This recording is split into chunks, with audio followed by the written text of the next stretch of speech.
Hey, welcome. Today we're going to get back to basics. I mean, the real foundation of English. We're talking about nouns. You know, those essential building blocks we use to name literally everything in our world.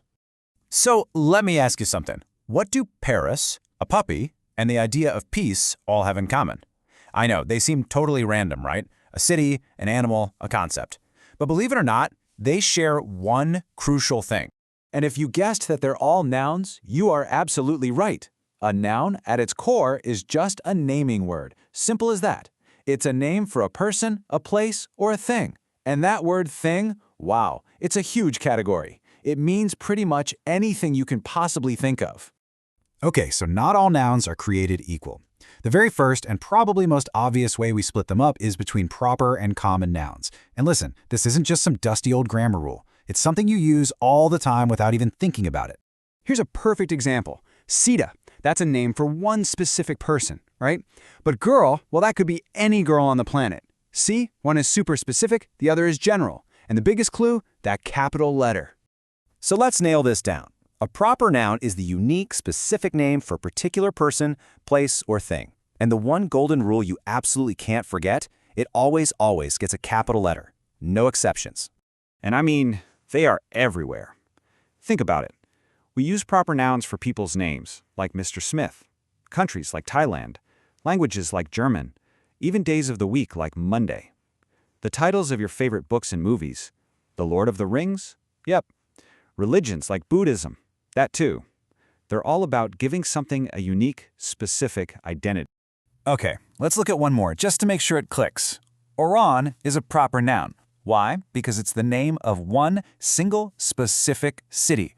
But the word city itself, that's a common noun. It's a name that's common to every city in the world. Makes sense, right? All right, we've got the whole general versus specific thing down. Now, let's slice the noun pie a different way. We're going to look at the difference between stuff you can actually touch and, well, stuff that only exists in your head. This is the world of concrete versus abstract nouns. Really, the difference boils down to your five senses. Take a door. It's a concrete noun. You can see it, you can knock on it, you can touch it. But what about freedom? Can you hold freedom in your hand? Nope. It's a concept, an idea. And that's what makes it an abstract noun. Okay, quick pop quiz for you. What about the word bravery? Think about it. You can see a brave person, for sure, but can you see bravery itself? Can you point to it? So is it concrete or is it abstract? Of course, it's abstract. Bravery is a quality. And you know, it turns out that most abstract nouns fit pretty neatly into one of three buckets. You've got qualities, like honesty or wisdom. You've got actions, like laughter or movement. You can see them happening, but you can't grab them. And you've got states, like childhood or poverty. Super helpful way to think about it. All right, let's move on to something that's, well, it's absolutely crucial for using nouns right, plurals. How do we signal that we're talking about more than one of something? Well, English has some pretty solid rules for this. And then it has a whole bunch of, let's just call them quirks. So here are the most common rules you'll see. The go-to move is just to slap an S on the end, right? Book becomes books. Easy.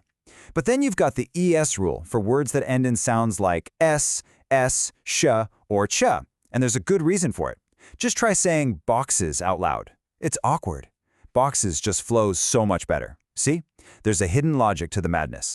But just when you think you've got it, English loves to throw a curveball.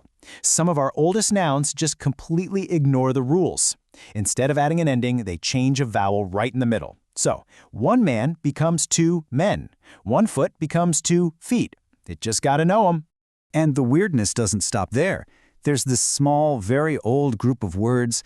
They're like little fossils from Old English. They make their plural by adding n. It's the only reason we say oxen instead of oxes, and thank goodness, children instead of childs. And then you've got my favorite group, the rebels. These are the nouns that just refuse to change. At all.